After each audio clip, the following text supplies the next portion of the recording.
Good morning students. पिछले class में हमने बात करी method of preparation of haloalkanes and hello arenes.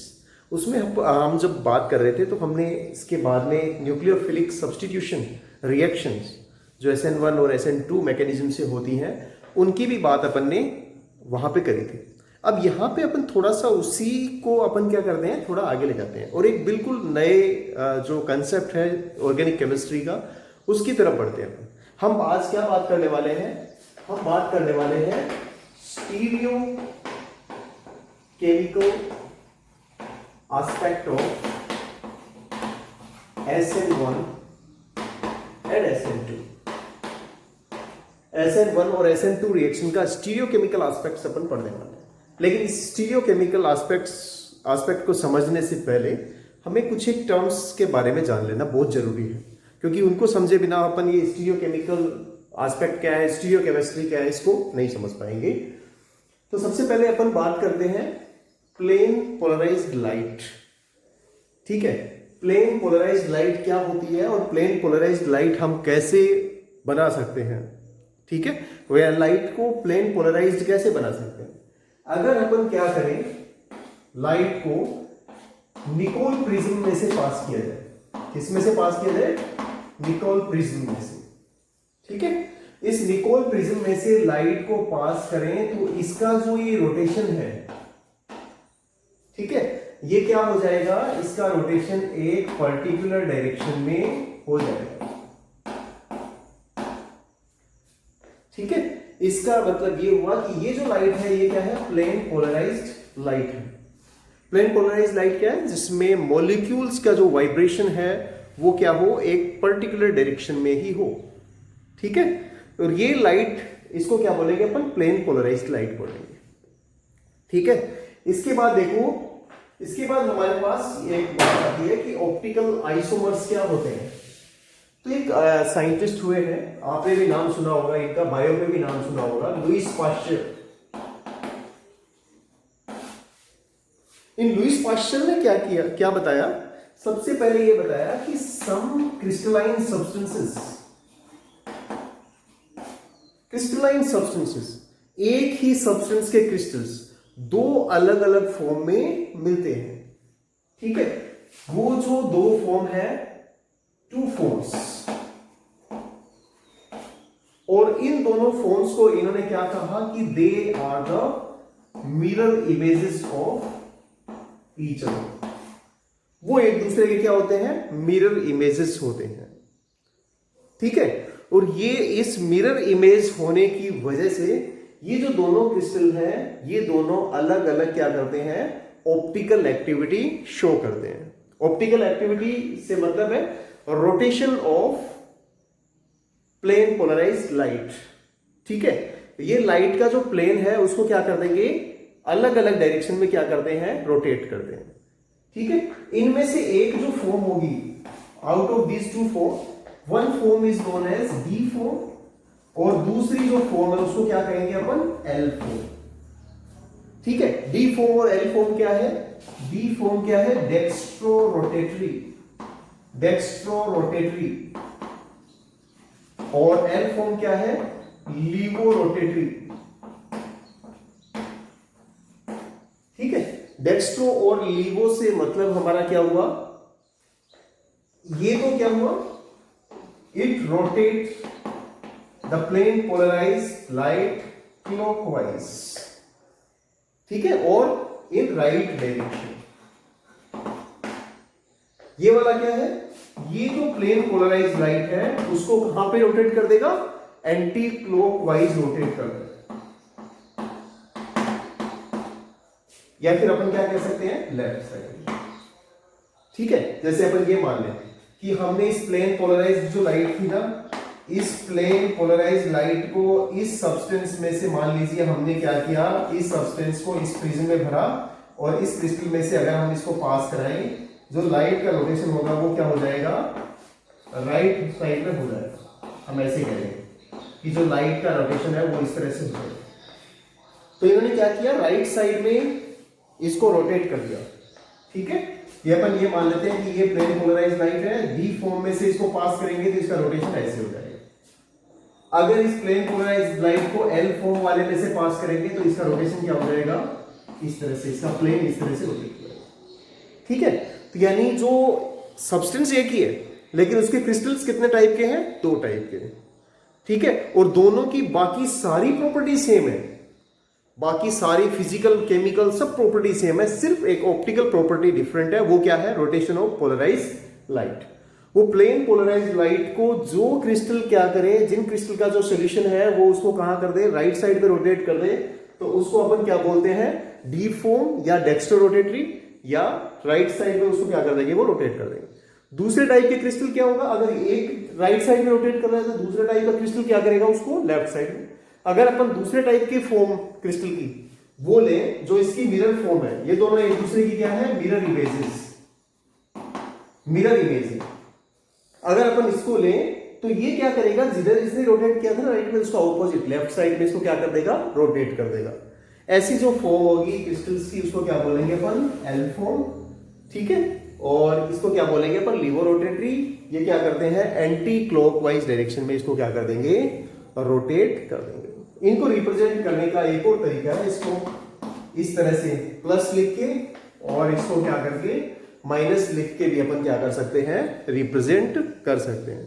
ठीक है, तो इधर हम क्या लिख सकते हैं, डी या पॉजिटिव। आप इस चीज को समझिए, सब्सटेंस एक ही है, क्रिस्टल्स 2 टाइप के हैं और दोनों एक दूसरे की मिरर इमेज है। जैसे हमारे लेफ्ट और राइट हैंड मान लो, एक क्रिस्टल ये है, एक क्रिस्टल ये है, इसके एलिमेंट सेम है, 4 फिंगर इसमें है, 4 फिंगर इसमें, एक थंब इधर है, एक थंब इधर है। इनके स्ट्रक्चर में, इनकी प्रॉपर्टीज में कोई डिफरेंस नहीं है, लेकिन एक डिफरेंस है कि अगर इस सब्सटेंस में से, इस क्रिस्टल में से लाइट को पास करेंगे तो वो उसको राइट साइड में रोटेट करेगा, इसमें से पास करेंगे तो वो उसको कहां पे रोटेट करेगा, लेफ्ट साइड में या एंटी क्लॉकवाइज रोटेट करेगा।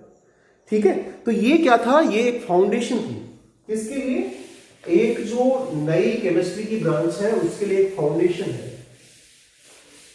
और उस नई केमिस्ट्री की ब्रांच को क्या कह देते हैं अपन, स्टीरियो केमिस्ट्री। और स्टीरियो केमिस्ट्री किस पे डिपेंड करती है, stereo chemistry depend on conformation.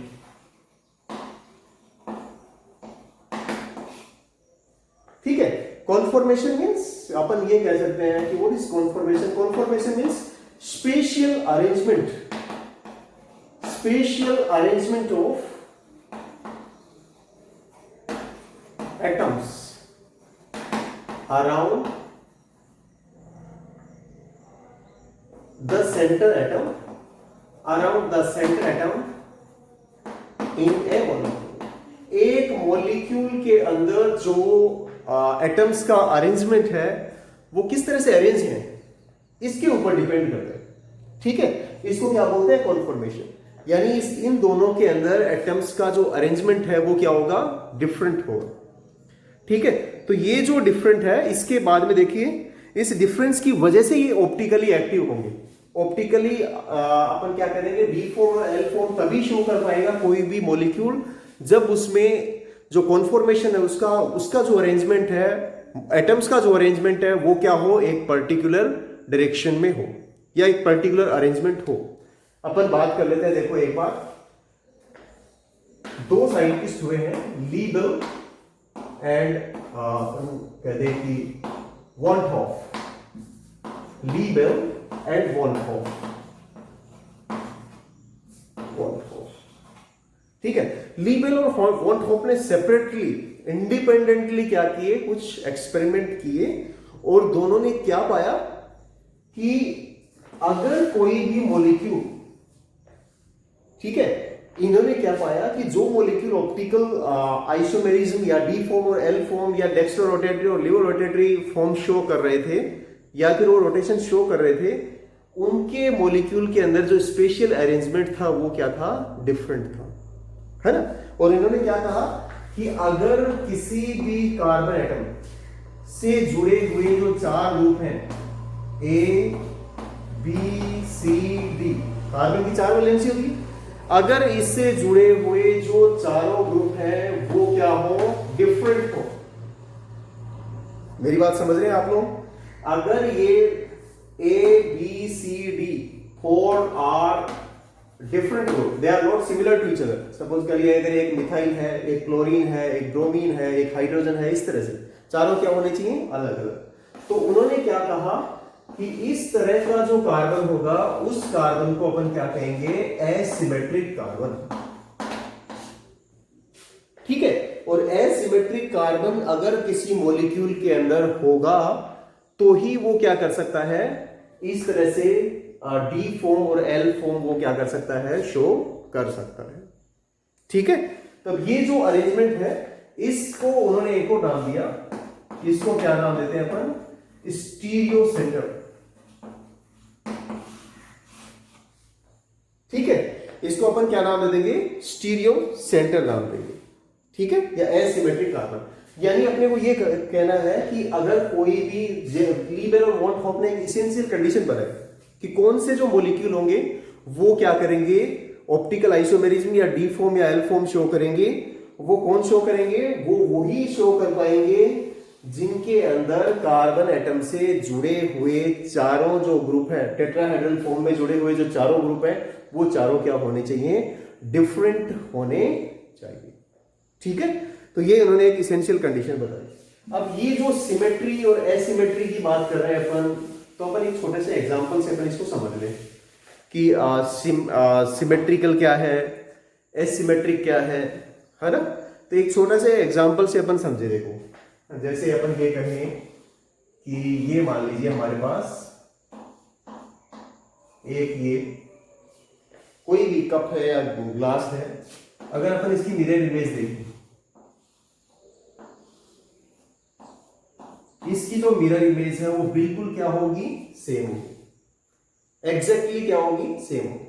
अगर मैं इसकी मिरर इमेज को इसके ऊपर रखना चाहूं तो वो दोनों क्या होगा, ये तो कोई ऑब्जेक्ट है, ये इसकी क्या है, मिरर इमेज। ठीक है, ये सिमेट्रिकल है, हमें पता है। ठीक है, लेकिन इसकी जो मिरर इमेज है, अगर मैं उसको इस ऑब्जेक्ट के ऊपर रखूं, या फिर ऐसे मानो कि इन दोनों को अपन क्या करें, एक दूसरे के ऊपर रखें, तो ये दोनों एक दूसरे को पूरी तरह से क्या कर लेंगे, ढक लेंगे। ठीक है, यानी ये दोनों क्या कर सकते हैं, सुपर इंपोज कर सकते हैं। ठीक है, पूरी तरह से इसकी इमेज इसको क्या कर लेगी, कवर कर लेगी। ऐसे जो मॉलिक्यूल्स होते हैं उनको अपन क्या कह दें, एक्यूरल। ठीक है, इनको क्या कह देंगे अपन, एक्यूरल ऑब्जेक्ट या नॉन किरल कह सकते हैं, एक्यूरल कह दें या नॉन किरल मॉलिक्यूल। ठीक है, लेकिन अगर ऐसा होता है, जैसे अपन एक छोटी सी बात करें, अपन ये हम मान लेते हैं, ये एक फिंगर, दो फिंगर, तीन फिंगर, चार फिंगर, और अपन ये मान लें ये हैंड है। अगर इसकी अपन क्या करें, इसकी मिरर इमेज देखें, तो इसकी मिरर इमेज कैसे आएगी, इसकी मिरर इमेज आएगी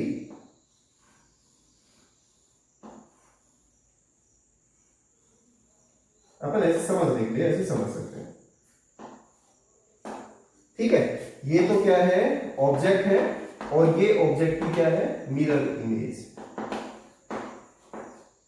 लेकिन अगर अपन इस मिरर इमेज को क्या करें, इसके ऊपर सुपर इंपोज करना चाहें, तो क्या होगा, सारे एलिमेंट्स बिल्कुल सेम होते हुए भी, सपोज ये मिरर इमेज है, लेफ्ट हैंड की मिरर इमेज क्या है, राइट हैंड है, अगर मैं इसको क्या करना चाहूं, सुपर इंपोज करना चाहूं, तो ये जो इमेज है वो पूरी तरह से सुपर इंपोज नहीं होगी, ये एक दूसरे को कवर पूरी तरह से नहीं कर पाएगी। इस तरह का जो मॉलिक्यूल होता है, इस तरह के जो मॉलिक्यूल्स होते हैं, उनको अपन क्या बोल देंगे, किरल मॉलिक्यूल, है ना। और ये जो प्रॉपर्टी होती है, इस प्रॉपर्टी को अपन क्या बोलते हैं, किरलिटी। मेरी बात समझ में आई आपको, what is chirality? If the mirror image of a molecule is not superimposable on its form on the object, then the object is known as chiral molecule. If it is superimposable, then it is non-chiral molecule. Non-chiral molecules क्या है? They are symmetrical, almost symmetrical, but they are asymmetrical. Symmetry नहीं होने की वजह से, asymmetrical होने की वजह से ठीक है। एसिमेट्रिकल होने की वजह से ये जो फॉर्म है ये एक दूसरे के ऊपर सुपर इम्पोज नहीं हो पाएंगी, और ऐसी फॉर्म को अपन क्या बोलेंगे, किरल फॉर्म, और इस प्रॉपर्टी को अपन क्या बोलते हैं, किरलिटी बोलते हैं। ठीक है।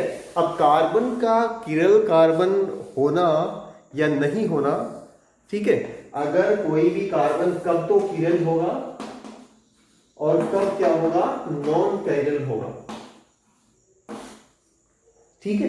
इसको समझने के लिए अपन क्या करेंगे, एक छोटा सा क्या लेते हैं, एग्जाम्पल लेते हैं, और उसकी जो मिरर फॉर्म है उसको अपन क्या करते हैं, जानने की कोशिश करते हैं। इसके बाद उसको आपको हम हाँ, तो हम बात कर रहे थे कि किरल और एक्रियल कार्बन से हमारा मीनिंग क्या है।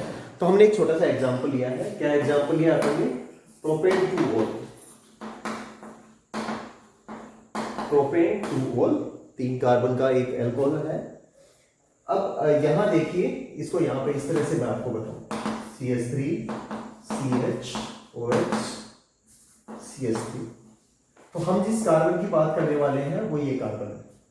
अब इस कार्बन से जो जुड़े हुए चारों ग्रुप हैं वो टेट्राहेड्रल फॉर्म है, sp3 हाइब्रिडाइज कार्बन है, तो टेट्राहेड्रल फॉर्म में क्या होंगे, ये जुड़े हुए होंगे। तो इस मॉलिक्यूल को अपन ऐसे रिप्रेजेंट कर सकते हैं। ठीक है। ये कार्बन है, इस कार्बन से एक क्या जुड़ा हुआ है, OH, एक H, और 2 क्या जुड़े हुए हैं, CH3। ये टेट्राहेड्रल फॉर्म में इसके साथ ये जुड़े हुए हैं। ठीक है। तो इसमें देखिए, अगर अपन इसकी मिरर इमेज की बात करें तो यहां देखें, मिरर में हमें पता है कि लेटरल इन्वर्शन होता है, लेफ्ट राइट की तरफ दिखता है, और राइट कहां पे, लेफ्ट की तरफ। तो यहां देखिए ये जो OH होगा वो कहां पे, राइट में, और इसकी जो मिरर इमेज है वो हमें इस तरह से दिखेगी। ठीक है। इस तरह से अगर इसकी इमेज होगी वो यहां पे इस तरह से दिखेगी। अब यहां पे आप देखिए, अगर हम इस मॉलिक्यूल को 180 डिग्री पर क्या कर दें, रोटेट कर दें। 180 डिग्री पर रोटेट करने का मीनिंग है कि इस OH को यहां से रोटेट करके कहां लाएं हम, यहां पे। समझ रहे हो मेरी बात, इस बॉन्ड को 180 डिग्री पर रोटेट करके यहां लाएं, तो ये पूरा का पूरा मॉलिक्यूल क्या हो जाएगा, रोटेट हो जाएगा। जो हमारी तरफ थे वो तो कहां चले जाएंगे, पीछे। CH3 हमारी तरफ था, अब ये CH3 कहां चला जाएगा, पीछे। और ये जो CH3 जो पीछे था वो कहां आ जाएगा, आगे। और ये जो H है वो क्या रहेगा, सेम प्लेन में रहेगा जिस प्लेन में OH। अब अपन इसके जो अपन ये कहते हैं कि ये जो मिरर इमेज है इसको अपन कहते हैं A, और ये क्या है, अपन कहते हैं कि ये B। अगर इसको, इस मॉलिक्यूल को 180 डिग्री के ऊपर रोटेट करने के बाद में जो फॉर्म मिलती है वो B फॉर्म है, और अगर इसकी मिरर इमेज देखें तो वो क्या है, A फॉर्म। इस A और B को अपन क्या कर सकते हैं, एक दूसरे के ऊपर सुपर इंपोज कर सकते हैं। इसको अगर अपन इस पे ले जाके रखें तो एग्जैक्टली CH3 को कवर करेगा, ये CH3 को, ये H किसको कवर करेगा, इस H को, ये OH किसको कवर करेगा, OH को। ये सुपर इंपोजिबल होगी। A and B are superimposable, और सुपर इंपोजिबल है इसका मतलब दे आर एसिमेट्रिक। ये अपन कहते हैं कि ये सिमेट्रिक है, या फिर अपन कहते हैं कि ये क्या है, नॉन किरल मॉलिक्यूल। समझ रहे हो मेरी बात, नॉन किरल मॉलिक्यूल क्यों है, क्योंकि इसकी जो मिरर इमेज है वो इस मॉलिक्यूल को 180 डिग्री पर रोटेट करने के बाद जो फॉर्म मिलती है वो दोनों एक दूसरे को क्या कर पा रही हैं, सुपर इंपोज कर पा रही हैं। इसलिए ये जो मॉलिक्यूल है ये क्या है, नॉन किरल है। अगर वैसे भी अपन लीबेल-वॉनथॉफ की डेफिनेशन देखें तो इसमें क्या हुआ, इस कार्बन से जुड़े हुए जो चारों ग्रुप है वो डिफरेंट नहीं है, 2 CH3 ग्रुप क्या है, सेम है, इसलिए ये क्या होगा, नॉन किरल होगा। अब अपन बात करेंगे एक किरल मॉलिक्यूल का, ब्यूटेन 2-ऑल का एग्जांपल अपन लेते हैं। हाँ, ये देखो बेटा यहाँ पे, अब अपन ने एग्जांपल लिया है किसका, ब्यूटेन 2-ऑल। यहां पे अपन लिख रहे हैं कि हमने किसका एग्जांपल लिया है, ब्यूटेन 2-ऑल का एग्जांपल लिया है। इस ब्यूटेन 2-ऑल के अंदर अगर अपन देखें, एक बार मैं इसकी स्ट्रक्चर लिखता हूं, CH3 CH2 CH OH CH3। ठीक है। तो हम जो कार्बन यहां पे ड्रॉ कर रहे हैं वो वाला जो सेंटर कार्बन है वो कौन सा है, ये है। और इस कार्बन से एक क्या जुड़ा हुआ है, हाइड्रोजन, एक क्या जुड़ा हुआ है, इथाइल ग्रुप, एक क्या जुड़ा हुआ है, मिथाइल ग्रुप, और एक क्या जुड़ा हुआ है, OH। इस मॉलिक्यूल की स्ट्रक्चर को अपन ऐसे भी बना सकते हैं कि ये कार्बन sp3 हाइब्रिडाइज्ड है, इसलिए टेट्राहेड्रल फॉर्म के अंदर इसमें क्या जुड़े हुए हैं, 4 अलग अलग मॉलिक्यूल जुड़े हुए हैं। ये जो अपन ये मान लेते हैं कि OH और ये जो एक H है ये क्या है, एक प्लेन में जुड़े हुए हैं। ये जो C2H5 ये क्या है, हमारी तरफ है, और ये जो CH3 है वो कहाँ पे है, और हमारे से दूर, यानी पेपर से पीछे की तरफ, ये पेपर से ऊपर की तरफ, ये इस तरह से है, और वो कहाँ पे है, नीचे की तरफ। ठीक है। अब इस मॉलिक्यूल की अगर अपन मिरर इमेज देखें तो वो जो मिरर इमेज होगी वो क्या बनेगी, राइट लेफ्ट में दिखेगा, लेफ्ट राइट में दिखेगा। ठीक है। OH यहां पे था, ये वाली क्या होगी इसकी मिरर इमेज, अपन इसको क्या लिखते हैं, A लिख देते हैं। ये मिरर इमेज है, इसको अपन किससे रिप्रेजेंट कर देते हैं, A से लिखते हैं। ठीक है। लेकिन अगर इस मॉलिक्यूल को अपन 180 डिग्री पर क्या करें, रोटेट करें, तब क्या होगा। देखो एक छोटा सा एग्जांपल मैं ले रहा हूं यहां पे, आप इसको ध्यान से देखना। इस एक मॉलिक्यूल को अपन क्या कर लेते हैं, हम ये मान लेते हैं कि ये वाला जो मॉलिक्यूल है, ठीक है, ये स्ट्रक्चर थोड़ी सी, हाँ समझ गए। तो ये जो दो है, ये जो दो जो बॉन्ड है, एक तो ये OH बॉन्ड और एक क्या है CH बॉन्ड। ठीक है। ये वाले, ये जो दो बॉन्ड है ये तो क्या है, एक प्लेन में है, एक ही प्लेन सरफेस में है। लेकिन ये वाला कहां पे है, ये हमारी तरफ है, और ये वाला कहां पे है, हमारे से दूर है। अगर इस मॉलिक्यूल को अपन क्या करेंगे 180 डिग्री पर, ये मान लीजिए कि ये तो क्या है C2H5, मैं इसके लिए थोड़ा सा आपको C2H5 को आप समझ लें, तो मैं इसके अंदर ये लगा देता हूं। ये C2H5 कहां पे है, ये हमारी तरफ है, ये CH3 कहां पे है, दूर है। ठीक है। अगर अब मैं इस मॉलिक्यूल को क्या करूं 180 डिग्री पर क्या कर देता हूं, रोटेट कर देता हूं। 180 डिग्री का मतलब ये वाला बॉन्ड कहां पे आ जाना चाहिए, यहां पे। तो मैं इसको 180 डिग्री पर क्या कर देता हूं, रोटेट कर देता हूं। अब देखो आपने क्या देखा, 180 डिग्री पर रोटेट करने पर क्या देखा कि जो मिथाइल ग्रुप हमसे दूर था वो तो कहां आ गया, हमारी तरफ आ गया, और जो इथाइल ग्रुप हमारे पास था वो कहां चला गया, हमारे से दूर। यानी इसको रोटेट करेंगे तो हमारे पास कैसी स्ट्रक्चर मिलेगी, इस तरह की स्ट्रक्चर मिलेगी। ठीक है। तो अब इसको ये समझाने का मतलब ये था कि आप लोग इसको समझ पाए, थ्री डायमेंशनल स्ट्रक्चर। अब आप मुझे ये बताइए, can we superimpose A with B। इसको 180 डिग्री पर रोटेट करने के बाद ये जो B फॉर्म आई, क्या हम A और B फॉर्म को सुपर इम्पोज कर सकते हैं। मान लीजिए हम इसको उठा के यहां पे ले जाएं, तो ये जो C2H5 है किसको कवर करेगा, CH3 को। CH3 किसको कवर करेगा, C2H5 को। इसलिए ये जो दोनों जो A और B फॉर्म है, these two forms are not superimpostable on each other। ठीक है। इस तरह के जो मॉलिक्यूल्स होते हैं उनको अपन क्या बोलते हैं, कायरल मॉलिक्यूल। कायरल क्या होते हैं, chiral molecules are the molecules whose mirror images cannot be superimposed on each other। ठीक है। तो इसकी ये जो A और B फॉर्म है जो एक दूसरे के ऊपर सुपर इंपोज नहीं हो पाई, इन A और B फॉर्म को अपन क्या नाम देंगे, इनको नाम देंगे अपन इनेंशियोमर्स। क्या नाम देंगे इनको, enantiomers. We can say A and B are enantiomers of each other। यानी अगर किसी मॉलिक्यूल को 180 डिग्री पर क्या कर दिया जाए, रोटेट कर दिया जाए, तो उसकी जो मिरर इमेज है वो उस 180 डिग्री पर रोटेट की गई फॉर्म से सुपर इंपोज नहीं होती है। ऐसे जो मॉलिक्यूल है उनको अपन क्या बोलेंगे, इनेंशियोमर्स। और इसके लिए देखो लीबेल वॉन थॉप की कंडीशन देखिए आप। लीबेल वॉन थॉप ने क्या कहा था, कौन किरल होंगे या एसिमेट्रिक कार्बन कौन से होंगे, वो होंगे जिसमें कार्बन से जुड़े हुए चारों जो डिफरेंट ग्रुप्स हैं वो हो, सेम नहीं होने चाहिए। यहां देखो कार्बन से एक मिथाइल जुड़ा है, एक इथाइल जुड़ा है, एक हाइड्रोजन जुड़ा है, एक OH जुड़ा है, तो चारों ग्रुप क्या है, डिफरेंट है। इसलिए ये कार्बन एसिमेट्रिक होगा, किरल कार्बन होगा, और ये क्या शो करेगा, इनेंशियोमर्स शो करेगा। ठीक है। इनको अपन कह सकते हैं कि ये दोनों एक दूसरे के क्या होंगे, स्टीरियो आइसोमर्स होंगे। देखिए बच्चों, अब अपन बात करते हैं इन्वर्शन, रिटेंशन एंड रेशिमाइजेशन। ठीक है। देखो बच्चों, जैसा कि अपन ने बात करी थी कि SN1 रिएक्शन में मॉलिक्यूल SN2 जो रिएक्शन है उसमें मॉलिक्यूल का क्या हो जाता है, इन्वर्शन हो जाता है, यानी उसका कॉन्फॉर्मेशन या स्पेशल अरेंजमेंट एटम्स का क्या हो जाएगा, कंप्लीटली चेंज हो जाता है। तो इसको अपन एक छोटे से एग्जांपल से देखते हैं। ठीक है, हमारे पास ये एक मॉलिक्यूल है, एक कार्बन एटम है जिसके साथ हाइड्रोजन, इथाइल ग्रुप, CH3 और एक कोई भी ये जो हेलोजन है, ठीक है, एल्किल हैलाइड है, एल्किल हैलाइड ये X यहां पे जुड़ा हुआ है।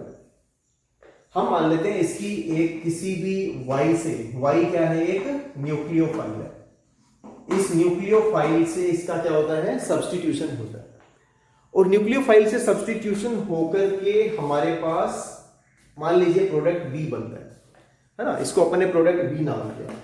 यहां पे क्या हुआ, X तो क्या हो गया, यहां पे रिमूव हो गया और इसकी जगह कौन आ गया, Y आ गया। ठीक है, लेकिन अगर इसमें और इसमें मॉलिक्यूल्स का जो अरेंजमेंट अगर आप देखेंगे ना, उस अरेंजमेंट में कोई चेंज नहीं आया।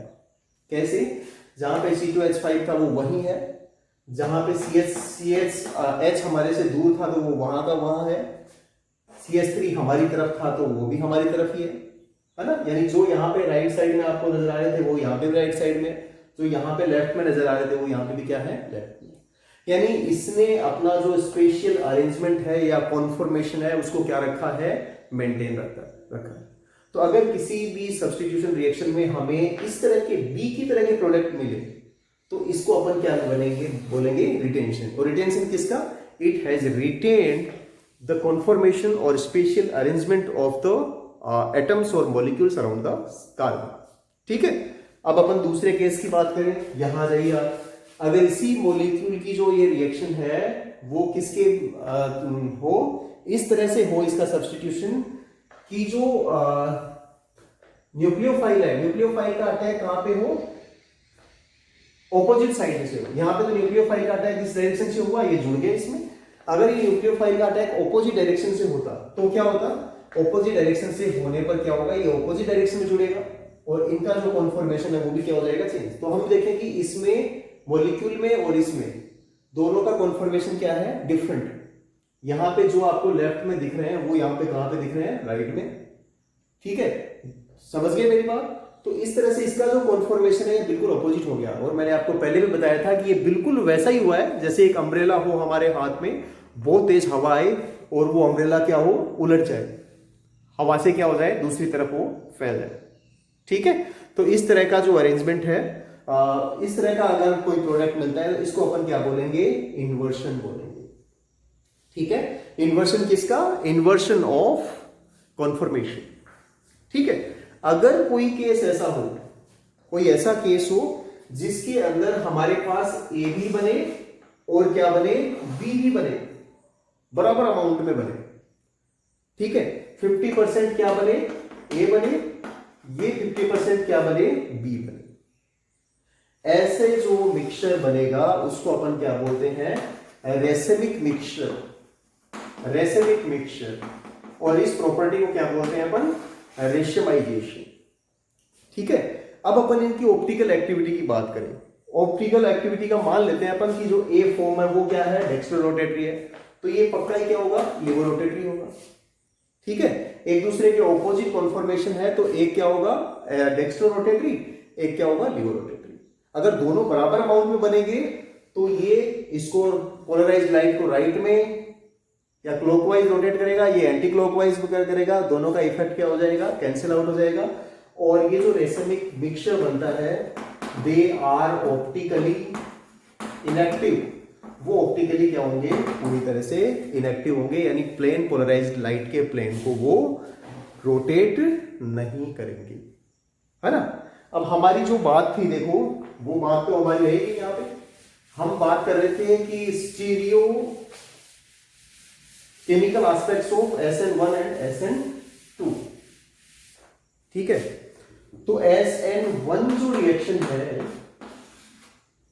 SN1 रिएक्शन में, तो SN2 रिएक्शन में, सॉरी, SN2 रिएक्शन में तो अपन ने क्या देखा था, मॉलिक्यूल्स का क्या हो जाता है, इन्वर्शन हो जाता है। तो हमें जो जनरली जो प्रोडक्ट मिलते हैं वो कैसे प्रोडक्ट मिलते हैं, इन्वर्टेड कॉन्फॉर्मेशन वाले। ठीक है, ये डिपेंड करता है कि जो न्यूक्लियोफाइल क्या है या जो अटैक जिसपे हो रहा है वहां पे कौन सा हेलोजन जुड़ा हुआ है ना। इन्वर्टेड प्रोडक्ट भी मिल सकते हैं या फिर सेम रिटेंशन वाला प्रोडक्ट भी मिल सकता है। लेकिन अगर SN1 रिएक्शन हो तो SN1 रिएक्शन होगी तो हमारे पास क्या बनेगा, दोनों तरह के इन्वर्टेड प्रोडक्ट भी बनेंगे और इन्वर्टेड के साथ साथ हमारे पास कैसे प्रोडक्ट बनेंगे, रिटेंशन वाले प्रोडक्ट भी बनेंगे। 50% ये बनेंगे और 50% ये बनेंगे। तो इससे हम ये कह सकते हैं कि SN1 जो रिएक्शन है, SN1 रिएक्शन से हमारे पास क्या बनता है, रेसिमिक मिक्सचर बनता है। और जो SN2 मैकेनिज्म है उससे हमारे पास इन्वर्टेड कॉन्फॉर्मेशन वाले क्या बनते हैं, प्रोडक्ट बनते हैं। ठीक है, तो ये अपने को इन दोनों के स्टीरियोकेमिकल एस्पेक्ट्स में अपने को समझना चाहिए कि SN2 मैकेनिज्म से इन्वर्टेड प्रोडक्ट्स बनेंगे जिनका कॉन्फॉर्मेशन जो रिएक्टेंट मॉलिक्यूल है उससे क्या होगा, टोटली ऑपोजिट होगा। और SN1 जो रिएक्शन है, SN1 रिएक्शन के अंदर इन्वर्टेड और रिटेंट दोनों प्रोडक्ट बराबर अमाउंट में बनते हैं, यानी एक मिक्सचर बनता है जिसको अपन क्या बोल देते हैं, रेसिमिक मिक्सचर। और ये ऑप्टिकली क्या होते हैं, इनएक्टिव। एक छोटी सी रिएक्शन और अपन बात कर लें, एलिमिनेशन रिएक्शन। ठीक है, एलिमिनेशन रिएक्शन को अपन इसको और मॉडिफाई करें तो अपन इसको क्या कह सकते हैं, we can call it a beta elimination. हम इसको क्या कह सकते हैं, हम इसको कह सकते हैं कि बीटा एलिमिनेशन। अब ये पहले तो इसको ये समझते हैं कि what is alpha and beta here, elimination.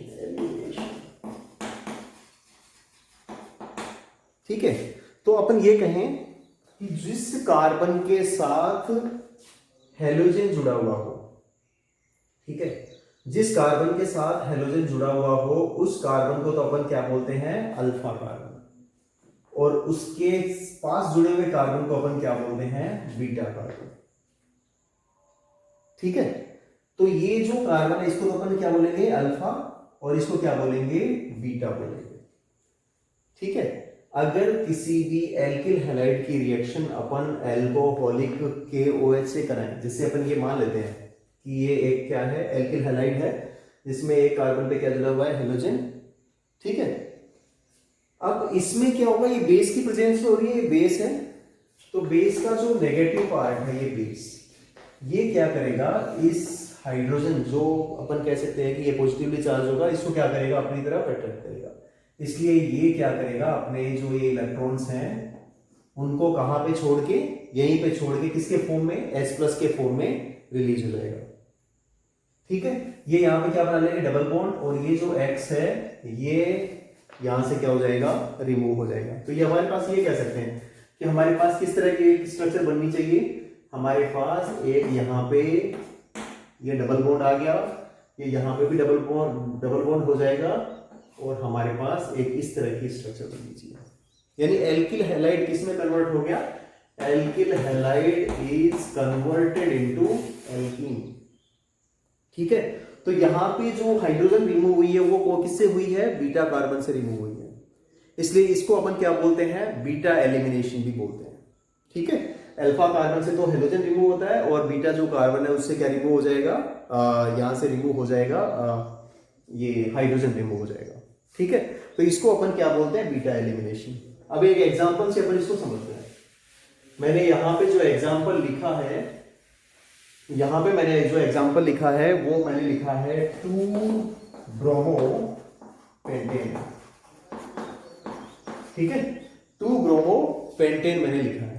अब यहां क्या कंडीशन है बच्चों, अल्फा कार्बन कौन सा होगा, जिससे हेलोजन जुड़ा हुआ है, ये वाला अल्फा कार्बन है।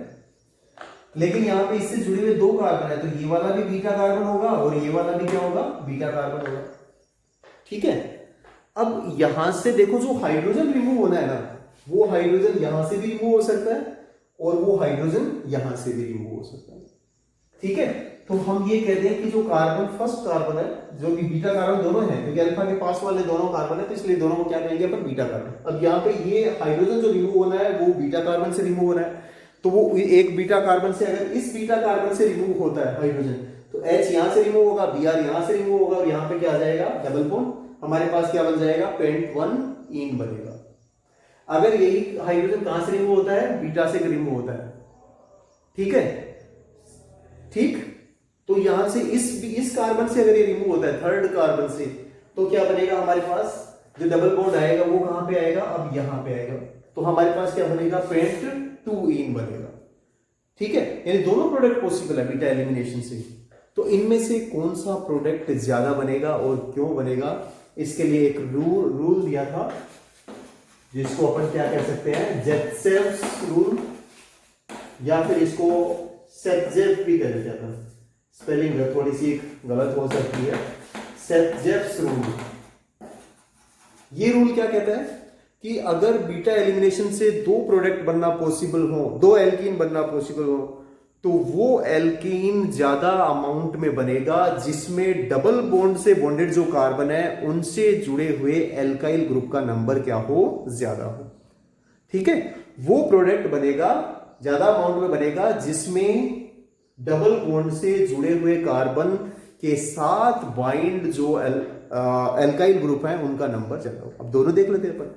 फर्स्ट वाले में देखो, ये डबल बॉन्ड से बॉन्डेड कार्बन है, इनसे एक तो कौन सा ग्रुप जुड़ा हुआ है, मिथाइल, और एक कौन सा जुड़ा हुआ है, इथाइल। 2 ग्रुप जुड़े हुए हैं। यहां देखिए, अब यहां जो डबल बॉन्ड से बॉन्डेड कार्बन है ये दोनों है, इनसे कौन सा ग्रुप जुड़ा हुआ है, एक ही ग्रुप जुड़ा हुआ है, प्रोपाइल, बस। तो सेटजेफ के नियम या जेटसेव का जो रूल है उसके अकॉर्डिंग कौन सा प्रोडक्ट ज्यादा बनना चाहिए, वो प्रोडक्ट ज्यादा बनना चाहिए जिसमें डबल बॉन्ड से जो बॉन्डेड कार्बन है उनसे जुड़े हुए एल्काइल ग्रुप का नंबर ज्यादा हो। तो इसलिए इसमें एल्काइल ग्रुप 2 है, इसमें एल्काइल ग्रुप क्या है, एक ही है। इसलिए ये जो प्रोडक्ट है वो कितना बनेगा, 81% बनता है, और ये प्रोडक्ट सिर्फ क्या बनेगा, 19% ही बनेगा। ठीक है, उम्मीद करते हैं कि आपको समझ आया होगा। फिर भी अगर आपके कोई डाउट्स हैं तो वो डाउट्स आप हमारे तक किसी भी चैनल से पहुंचाइए, whether it may be a message, it may be a comment, okay. So we would bring the solution for you. Keep studying, keep learning at home. Thank you so much. Thank you.